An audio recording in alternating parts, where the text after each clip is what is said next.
Welcome to our channel Jio study well. তো আজকে regional geography গঙ্গার গতিপথ নিয়ে আলোচনা করব। গঙ্গার গতিপথ।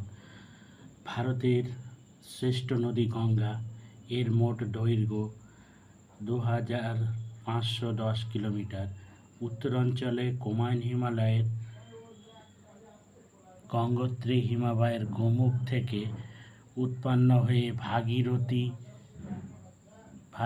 নদী, দেবপ্রয়াগে আলকানন্দা ও মন্দাকিনী নদীর মিলিত প্রবাহের সঙ্গে মিলিত হয়ে গঙ্গা নামে পরিচিত।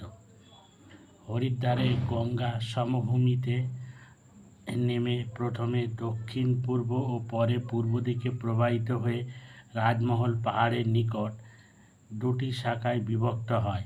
প্রধান শাখা পদ্মা নামে বাংলাদেশের মধ্য দিয়ে প্রবাহিত হয়ে বঙ্গোপসাগরে পড়েছে।